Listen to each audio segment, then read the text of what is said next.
Ich glaube, es wird Zeit für den nächsten Banger, weil das Video ist wirklich ein anderes Level. Ich möchte mal ganz kurz dazu erklären, the Stupidest Criminals of All Time.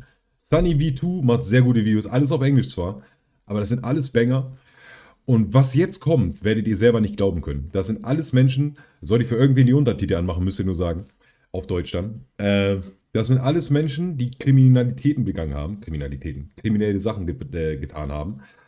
Ihr werdet aber nicht glauben, wie dumm diese Menschen dabei waren, Digga. Gut, gehen wir rein. In 2009, Matthew McNally and Joey Miller robbed a home in Iowa using masks drawn onto their faces with permanent black marker. Whilst on the run, the two discovered that permanent black marker doesn't rub off easily, leading to their simple arrest and embarrassingly stupid mugshots. However, Bruder, wie dumm musst du sein? Die malen sich eine Maske mit Edding aufs Gesicht und checken nicht, dass der fucking Marker nicht abwaschbar ist und laufen dann weiter mit der Maske rum, werden deswegen gepackt. these two still look like geniuses in comparison to some of the other idiots we'll be talking about as we discuss the stupidest criminals of all time. Take for example MacArthur Wheeler, who robbed two banks in broad daylight as he thought that pouring lemon juice on his face would make him invisible to cameras. When shown the bank surveillance footage, Wheeler refused to believe that he was visible, stating to officers, "But I wore the juice," believing that as long as he didn't come near a heat source, he should have been Fahr ich in Porsche Cayman S. Porsche Cayman S, Jungs! Jawohl, ja! Rentner ist nicht Schlafenszeit im Altersheim, Kappa. Ach, fick dich, Digga. Nächstes Mal mach ich auch die Nachrichtenkommentare aus, du blöder Wichser. Danke für deinen Zap im zweiten Monat, du Wichser. Concluded that Wheeler was not crazy or on drugs, just incredibly mistaken. Also der Typ hat gedacht, weil er sich Zitronensaft ins Gesicht macht, dass er einfach unsichtbar wäre, Digga. Und hat danach auch den Polizisten einfach nicht geglaubt, dass sie ihn gesehen haben. Die haben auch rausgestellt, dass er nicht dumm ist oder so, sondern dass das einfach nur, ja okay, er ist eigentlich nur dumm gewesen. Oder einfach nur dumm. With the lemon juice mistake eventually costing Wheeler a 24.5-year prison sentence. However, if we're on the topic of terrible disguises, then we can't go past Dennis Hawkins, whose disguise as an old lady wasn't much better. His sweater accompanied fake boobs, a full beard, and fittingly clown pants, with this insanely recognizable outfit helping police to catch Hawkins only an hour after the robbery.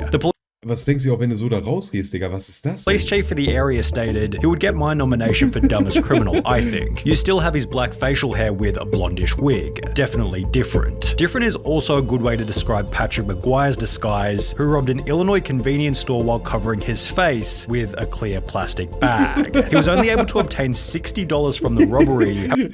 Bruder, er will einen scheiß Laden ausrauben, so ein Tante-Emma-Laden, mit einer scheiß durchsichtigen Plastiktüte.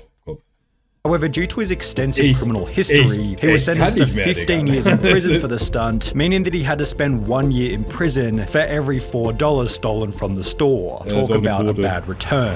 Equally bad was Paul Sinclair's, who attempted to rob a bank in Florida by using his fingers curled up into a gun shape. Bruder, er hat einfach einen Laden so ausgeraubt, indem er so gemacht hat. Es ist... Oder ich weiß nicht, was für eine quote-unquote weapon was so non-threatening that the bank teller gave him only $120, after which he'd flee on foot before being caught by police only 10 minutes later. Then there was James Blankenship, who thought that robbery was legal as long as you did it at a certain time of day. Ja, ich wusste auch, Digga, also du darfst Leute ausrauben, aber nur zu einer bestimmten Zeit am Tag. Back in 2013, Blankenship... Ja, ohne Scheiß, es geht schon so weit, dass man es nicht glauben kann. Ich würde es auch nicht glauben, wenn er nicht immer diese Polizeiberichte broke into his own mother's home, after which the police were called, who would take to their Facebook page later that day to explain what had happened. He fled the scene upon seeing his mother. The male was located under the house hiding in a crawl space. When advised of his charges, he made the statement, "I thought you could only be charged with burglary if you break in during the night time." Blankenship was given 180 days in jail. Er hat gedacht, er wird nicht für Ausrauben bestraft, wenn er das tagsüber macht, weil es ja nur nachts illegal ist. Aber ich kann es irgendwo nachvollziehen, hatte ich gestern auch gesagt. Wenn, vielleicht denkst du so, gut, Bruder, die Leute sind alle tagsüber zu Hause, deswegen kannst du niemanden ausrauben, weil ja jemand da ist, so ein auf den. Aber Bruder, egal wie du das drehst und wendest, das ist halt einfach dumm. in order to pay a $100 fine, yet this wasn't the only time when a person was dumb enough to think that a law didn't apply to them. Because when Ruben Pavin was caught stealing from a charity thrift shop in New Hampshire, it stated he thought everything was free because of the name of the business, Finders Keepers. The sign did say Den Laden gibt's auch bei Nextgen, ne? Nur mal so. Finders Keepers, so I took that DVD player, took it home, haven't told the local TV station. Weil der Laden heißt, wer es gefunden hat, den darf es behalten. Ihr kennt doch diesen Spruch auf Deutsch, Digga. Weil der Laden so heiß, denkt er darf die Sachen da einfach behalten, Bruder.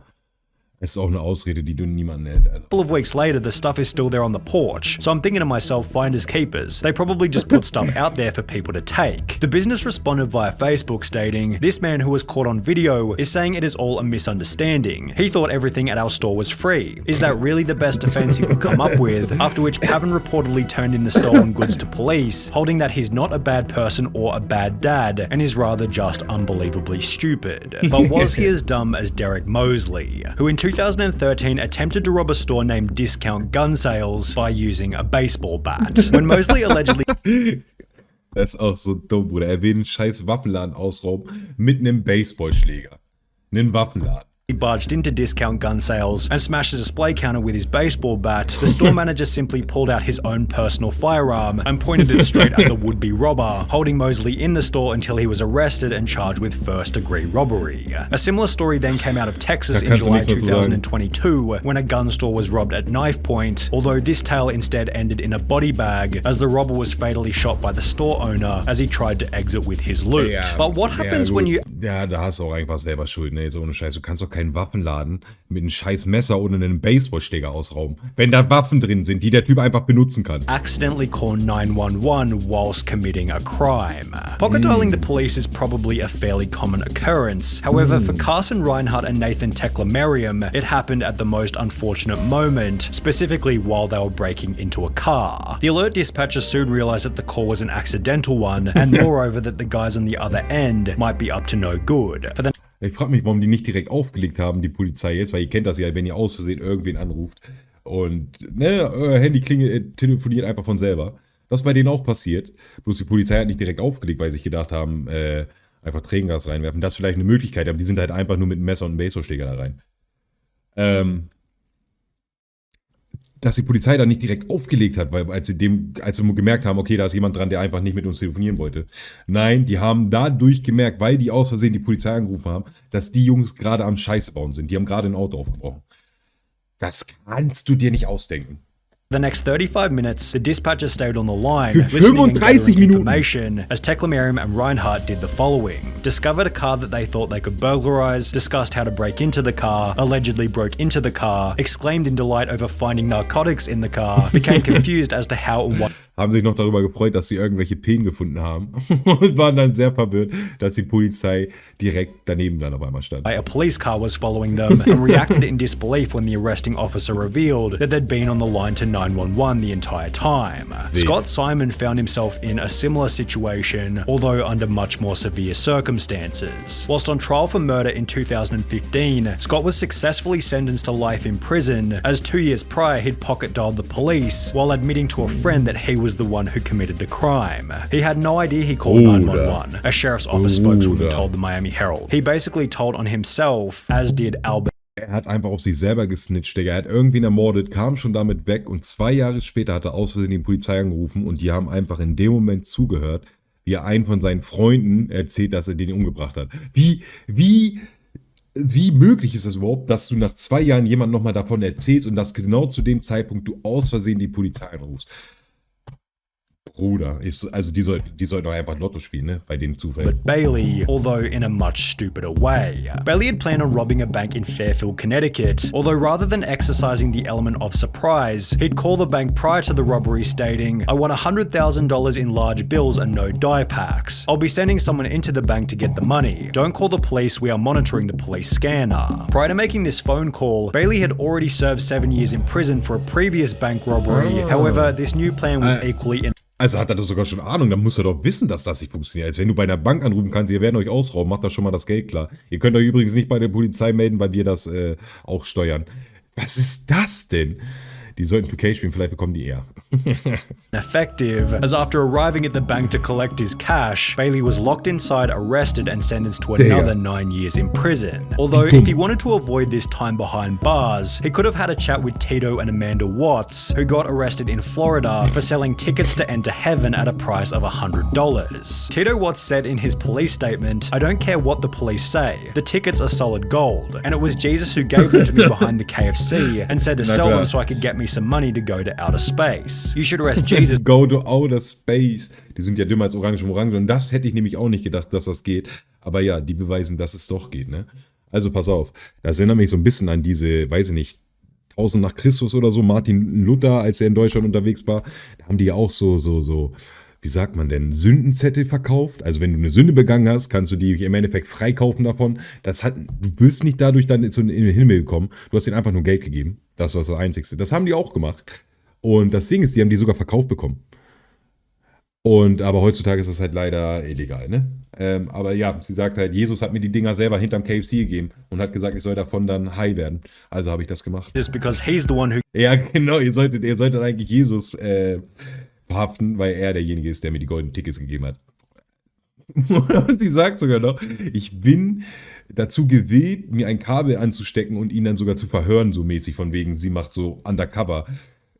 Alter. who gave me the golden tickets and said to sell them. I'm willing to wear a wire and set Jesus up. The couple had apparently earned over $10,000 from the stunt, meaning that they were able to find people even dumber than them, one of which might have been Ruben Zarate. While attempting to rob a muffler shop in 2008, Zarate was told that the shop couldn't access the money safe without their manager, who didn't begin his shift until later that afternoon. Instead of bailing on the robbery, Zarate instead gave them his phone number, asking them to give him a ring the next time the manager was in. They did so later that afternoon, although after returning to the store, Zarate received no money and was instead met by police and ja, Bank, ich kann euch jetzt gerade nicht vielleicht ausrauben. Ne, euer Manager kommt heute Nachmittag wieder? Ja, ich gebe euch meine Telefonnummer, ruft mich einfach zurück, dann komme ich nochmal wieder. Na klar. Charged with aggravated robbery. Then there was the man who gave the people he was robbing something even stupider. The unnamed robber walked into a London bank carrying a gun and a bag, which he'd take to the front desk before demanding £700,000 in cash from the bank worker. But after making his demands, the crook handed over his gun to the cashier instead of the bag. Investigating authorities stated, the guess is that he is very inexperienced and panicked when he approached the cashier, handing over his gun instead of a bag by mistake. But it was Trevor Jones who left an even more damning piece of evidence at his crime scene. After breaking into a house in Atlanta, Jones took a moment to check his Facebook on the owner's computer before leaving without logging out. Less than 3 years later, a similar story entered news headlines, reading, a 26-year-old Minnesota man has been tracked down by police after leaving his Facebook profile logged in at a house he allegedly robbed, although this story has a much funnier ending. The homeowner decided to message the robber via his Facebook, stating, you left a few things at my house last night, how can I get them back to you? Which was followed by the robber agreeing to come back to the home so he could collect the stuff he forgot. However, the robber didn't get any of his items back and was instead arrested while still wearing a watch that he'd stolen from the night before. While both of these idiots used social media poorly, at least they didn't brag about the robbery in a YouTube video, as is what happened in the bizarre case of Hannah Sabata. In 2012, at the age of 19, Sabata stole $6,000.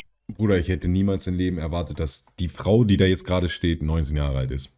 Deswegen konnte sie sich wahrscheinlich gut verstecken. From a bank in Nebraska, and while almost anybody else would have simply kept quiet, Hannah instead took to her YouTube channel Jelly Beanie to upload a video titled Chick Bank Robber, in which she'd straight up admit to having just committed a robbery. She'd then discuss her entire methodology for the crime, while showing the money and the amount that had been stolen, before concluding the video by describing the vehicle she had used and that it had its license plates removed. This information eventually resulted in Hannah Sabata's arrest and sentencing of 10 to 20 years prison, done so in das ist unglaublich. A public courtroom filled to maximum capacity with people who had seen the video. Just 2 years prior to this, 21-year-old Frank Singleton was being released from Palm Beach County Jail, having just served time for a trespassing charge. The only issue was he didn't have a car to leave the jail, so he decided to steal one from the visitors' parking lot, yet the car he decided to steal was a manual and he could only drive auto. Singleton Ich schwöre,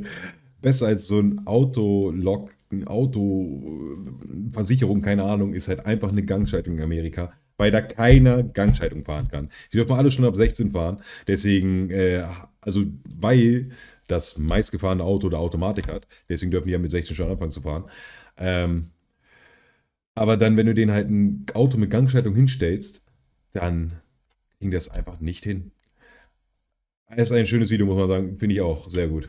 And sat in the car looking like an idiot before being arrested and sentenced to a further 6 years in prison, telling deputies that he tried to take the car because he didn't feel like walking to his home about 6 miles away. And while you may be sat here thinking that these criminals can't get any dumber, it's time to introduce 53-year-old Michael Anthony Fuller. While it's common knowledge that the US banknote doesn't go any higher than $100, Fuller had the genius idea to create a counterfeit $1 million note before trying to use it at his local Walmart. He loaded his car with a vacuum cleaner, a microwave, and various other items totaling $472 before handing the $1 million note to the cashier, expecting $999,528 in change. Needless to say, Walmart wasn't able to facilitate this, and instead store staff called police. Fuller was later charged with attempting to obtain property by false pretense and uttering a forged instrument. Ich bin devastated. Jedes Mal wieder sprachlos bei dem Video. Ja, habe ich euch gesagt, das war eine Bombe.